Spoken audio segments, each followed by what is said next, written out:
Good evening. Welcome back to Law Series, Gateway to the Legal World. We have been attempting to provide legal information to the common man. The purpose of this group is to bring awareness of law, the legal system, to the common man. I presume the purpose is being met. We have more things to present in Law series, so keep yourself tuned to the daily updates and also add more number of people to join this group because your adding of people will help sharing of knowledge. In the last couple of days, we were discussing about the Indian Constitution.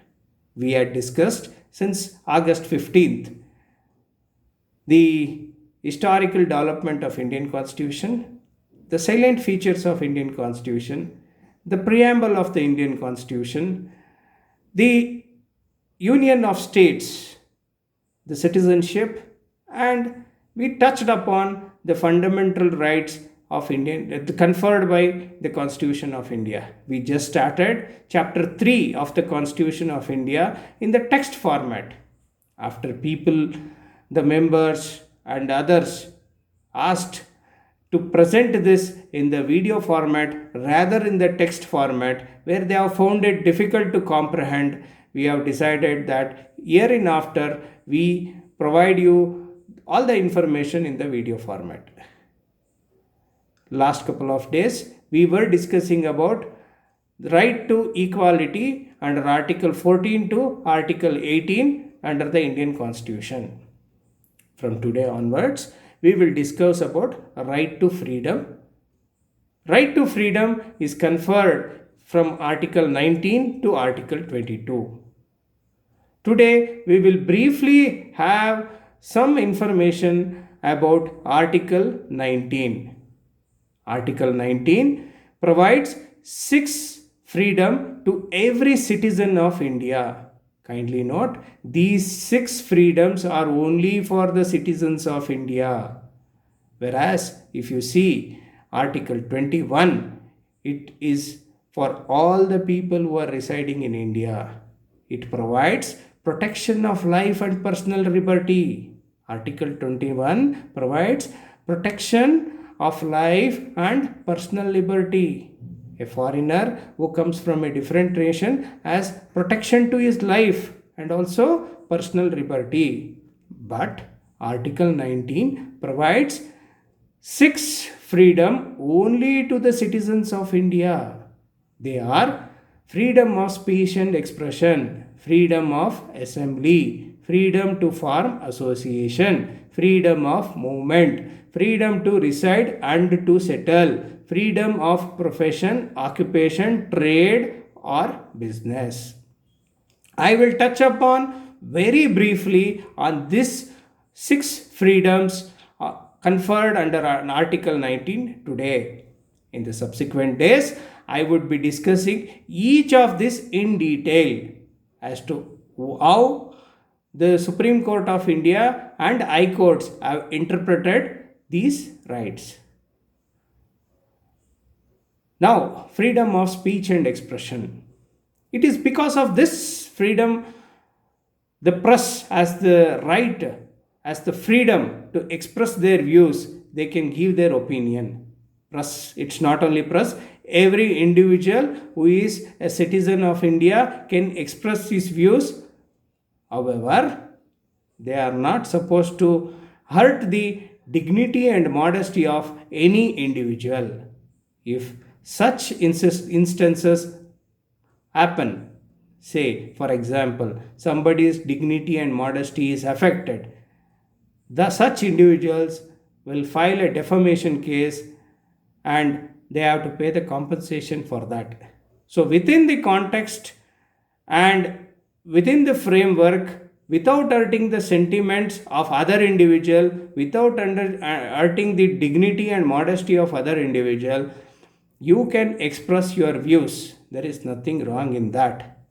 In fact, that is one of the strength of democracy. Democracy means people's voice. So The people's voice is upheld by the Constitution of India by conferring this right.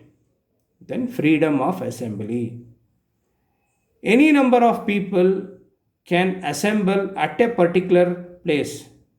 Of course, now because of COVID, you will have to maintain a social distance of do gajon ki duri, that is 2 feet distance. Otherwise, you have the right to assemble at any place. However, whenever the state imposes restrictions, you cannot assemble. For example, the commissioner of police imposes section 144 of Criminal Procedure Code. That means it is a prohibitory order. You cannot assemble. You cannot assemble more than 5 people at a particular place. Such restrictions, when imposed, you cannot do that. Otherwise, you have the right to assembly. Then freedom to form associations. Every individual or every group of people who are the citizens of India can form legal association. Say for example, employer association. Say for example, we have CII. It is an industry association. Or the workers can form the trade unions. Or there are a lot of cultural and religious associations. Or there are sports associations. Such associations which are within the framework of law can be formed. Then freedom of movement. In India, as a citizen, you have the right to move to any part of India. In any state you can go. If you are residing, say for example, in Bangalore, and you want to reside in Chennai, you can go. Or Delhi, you want to go and reside, you can reside. Or Kashmir, yes, you can.